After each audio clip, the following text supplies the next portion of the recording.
जी, अस्सलाम वालेकुम। कैसे हैं आप सब? Welcome back to another vlog. यार आज हम लोगों ने जाना था शॉपिंग पे, तो मैंने सोचा कि आप लोगों से शेयर करती हूँ कि आज हम लोगों ने क्या क्या किया और कहाँ कहाँ गए और क्या क्या लिया। तो वीडियो के अंत तक लाजमन देखिएगा और मेरे साथ रहिएगा, क्योंकि कल सुबह जाना था भाई का ट्रिप, तो हम लोगों को उसके लिए कुछ सामान चाहिए था। और साथ जैसे कि सब जानते हैं कि भाई विंटर सीजन आ गए हैं, जो कि सिर्फ नाम के आए हैं, मतलब मुझे तो दिखाई नहीं दे रहे, तो लेकिन फिर भी हम लोगों को उसके लिए ड्रेसेस चाहिए थे। तो मैंने सोचा कि आप लोगों के साथ शेयर करती हूँ, तो इस वीडियो का एंड तक लाजमन देखिएगा। और जिसने मेरी पिछली वीडियो नहीं देखी वो जाके सबसे पहले मेरी पिछली वीडियो देख के आए। और फिर यहाँ पे हम लोग अपनी ज़ाती रेलगाड़ी पे सवार होकर बाज़ार की तरफ जा रहे थे, यानी कि पैदल चल के हम लोग बाज़ार जा रहे थे। लेकिन फिर हम लोगों को एक शाही सवारी नज़र आई और उस पर फिर हम लोग बैठ गए, क्योंकि भाई हम लोगों ने सोच लिया था कि भाई हम लोगों को बुहाना बाज़ार और अनारकली बाज़ार जाना है, और यहाँ पे जाने के लिए इस शाही सवारी का होना बहुत ज़रूरी था। क्योंकि जो हमारी ज़ाती रेलगाड़ियाँ थी ना, उन्होंने हमें एंड टाइम पे आके धोखा दे देना था, तो इसलिए मैंने सोचा कि भाई इसका होना बहुत ज़रूरी है।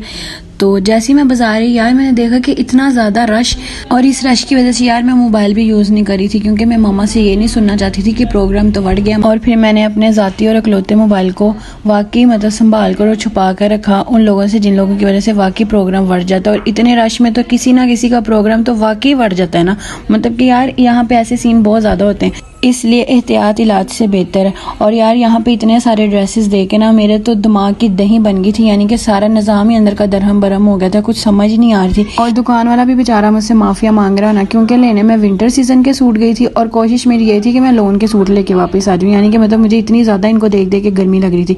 लेकिन फिर बड़ी मुश्किल के बाद हम लोगों ने कुछ ड्रेसेस पसंद है वो हम लोगों ने फटाफट से लिया, क्योंकि मतलब मेरे दिमाग का तो जो निज़ाम था वो तो दरहम बरहम हो ही गया था, लेकिन उसके साथ साथ पेट का निज़ाम भी दरहम बरहम हो रहा था। तो इसलिए मैंने फटाफट अपने खाने पीने का बंदोबस्त किया और हम लोग फ़ौरन से घर पहुंच गए।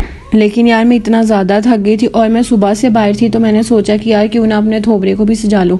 तो इसके लिए मैंने फ़ौरन से एक फ़ेस पैक बनाया और उसको यूज़ किया, और उसके बाद फिर मैंने अपने आप को बोला most beautiful, most elegant, just look like a wow, just look like a wow. उसके बाद फिर हम लोग फ़ौरन से पापा के साथ गए बाहर, क्योंकि मैंने आपको शुरू में बताया था कि इसका ट्रिप जाना है, तो इसके लिए कुछ सामान वगैरह लेना था, वो लिया। और साथ में इसकी थी बर्थडे, तो मैंने सोचा इसी बेकरी से इसके लिए केक ले लेती हूँ, तो मैंने इसके लिए केक लिया। लेकिन कैंडल्स लेना मैं भूल गई थी, तो मैंने सोचा मैं क्या करूँ, मैंने घर जाके फ़ौरन से जुगाड़ किया, मतलब मेरे पर लाइट्स पड़ी हुई थी, तो मैंने केक के इर्द गिर्द वही लगा दी। और केक मुझे बहुत ज़्यादा सिंपल लग रहा था, तो मेरे पास कुछ फ्लावर्स पड़े थे, मैंने उसको डेकोरेशन करने के लिए, मतलब केक को सजाने के लिए फ्लावर्स ऊपर लगा दिए। यार मैं वही सोचूं कि पाकिस्तान में इतना ज़्यादा टैलेंट है, उसके बावजूद भी पाकिस्तान इतना लॉस में क्यों जाता है, क्यों जाता है भाई? अगर आपको पता तो कमेंट्स में बता देना। और यहाँ पे इसके उठने का टाइम हो रहा था, और क्योंकि मैं तो वैसे ही सारी रात से जाग रही थी, क्योंकि इसने कहा था अभी आपने सुबह मेरे साथ जाना है, मैंने कहा था ठीक है। तो जब मैं इसको उठाने के लिए गई तो ये इतना प्यारा माशाल्लाह लग रहा था ना सोया हुआ, तो मेरा दिल ही नहीं कर रहा था इसको उठाने को, लेकिन उठना भी ज़रूरी था क्योंकि इसने रेडी होना था। 5:45 बजे इसने जाना था अपने स्कूल।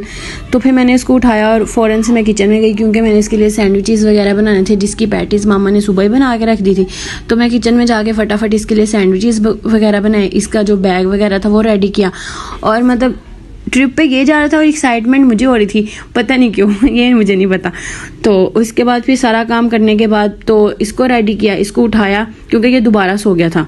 और फिर हम लोगों ने अपने बाबा जान को उठाया और हम सब ने मिलकर नमाज पढ़ी, और इतनी देर में मतलब इसके स्कूल जाने का भी टाइम हो गया था।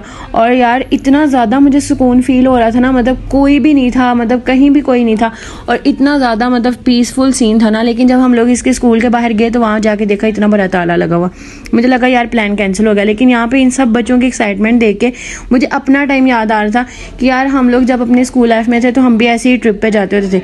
फिर हम लोग इसको छोड़ कर घर वापस आए, और फिर मैंने और मेरी सिस्टर ने मिलकर ब्रेकफास्ट किया। और यार यहाँ पे मेरी इतनी ज़्यादा बस हुई पड़ी थी, क्योंकि मैं सारी रात की जाग रही थी, तो मैंने फ़ौरन से नाश्ता करने की और फ़ौरन से निंदियापुर पहुँच गई। और यहाँ पे यार मैं व्लॉग को एंड कर रही हूँ, और अगर आपको मेरा व्लॉग अच्छा लगा तो लाइक कर दो, शेयर कर दो, सब्सक्राइब कर दो। तब तक के लिए अल्लाह हाफिज़।